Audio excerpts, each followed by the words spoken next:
What's up guys, Nathan here. Today I'm going to give you a simple but highly effective way to play your draws better at the poker table that's going to get you much more success with them. Let's jump right into it. Alright guys, so the biggest reason why most people lose with their draws, I'm talking about flush draws, straight draws, stuff like that, is because they play them too passively, and the problem with that is you only give yourself one way to win the pot, and that's by making the best hand. But you guys already know that flush draws, straight draws, hands like this, they don't come through very often. In fact, your odds are usually only around 25% or 30% chance to win the pot if you have a flush draw or a straight draw on the flop. These aren't good odds, of course, so we need to develop a better way to play our draws so that we give ourselves more ways to win. And I'm going to walk you through an example in today's video step by step, showing you exactly how. Now, spoiler alert, the way to do this is to play your draws more aggressively.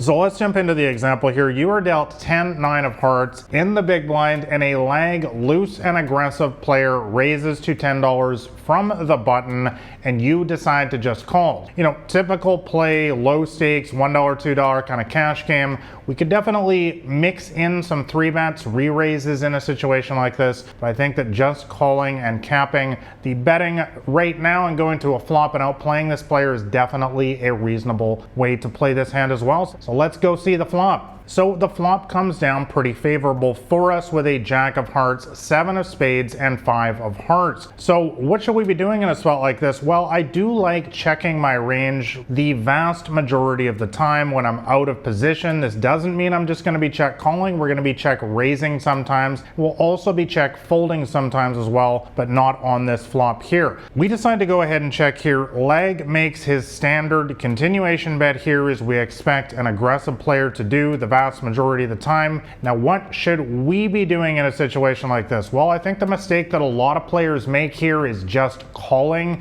and I want to be clear that we always want to be using frequencies in poker. So we definitely should be calling here a certain amount of the time, whether that's 25%, 30%, something like that. I discussed this in detail in my second book, Modern Small Stakes. However, the biggest mistake that most people make here is they call 100% of the time, and therefore they put themselves in a passive position with this hand here where they should be check raising a significant amount of the time. And because what this does, guys, is it puts tremendous pressure on a loose poker player in order to have something on this board. And we know that they're not going to hit this very often. And what we're doing now is giving ourselves 2 ways to win the pot. Instead of just calling and putting ourselves in a passive position, we're just hoping to hit a heart or hoping to hit our 9. I guess I should have explained that. We have a heart draw, as you guys probably already noticed on this board here. And also, if we hit the 8 on the turn or river, we would have the nut straight. So we have a pretty good draw in this situation here, but when we raise, we give ourselves more ways to win. Now, a lot of people will say though, but Nathan, what happens when they call here on the flop? When I raise, this always seems to happen to me, so let's talk about that right now. Okay, so let's just say the leg calls you on the flop when you check raise. Turn comes down with the 6 of clubs, a pretty harmless card. It does nothing to improve our hand. However, it does nothing to improve our opponent's hand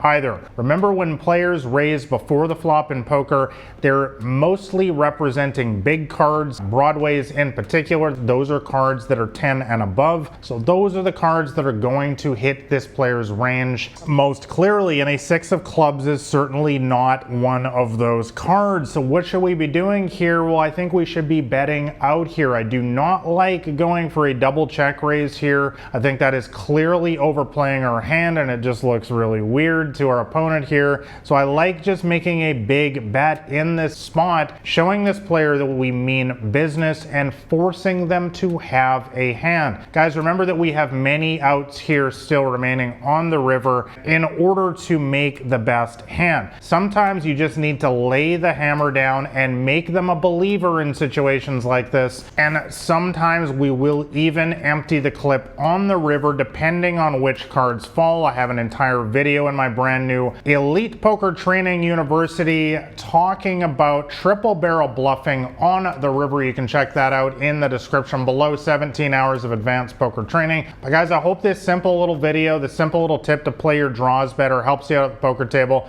Guys, bottom line, play your draws more aggressively. Give yourself more ways to win. The biggest reason why people don't win with their draws in poker, they play them too passively. They put themselves in a position where their only way to win is by making the best hand, and once again, we know that doesn't happen very often in poker. Guys, you gotta mix it up in poker to give yourself more ways to win the pot, and that's how you're gonna have a lot more success, not just with your draws, but with all of your hands, because you need to remember that most of the time, nobody has anything in poker. That's the beautiful thing about the game, and therefore the people that can find profitable situations like this to apply a little bit of pressure are often the ones who wind up winning big in the long run, while everyone else blames their bad luck. But let me know your thoughts about playing draws, guys, in the description below. Also, like and subscribe if you found this video helpful, and also lastly, make sure you grab a copy of my free poker cheat sheet. That'll be the top link in the description below. That'll give you my entire strategy on how to start crushing small and mid-stakes poker games. Thanks a lot for watching, guys. I will catch you next time. This has been Nathan Williams with BlackRain79.com.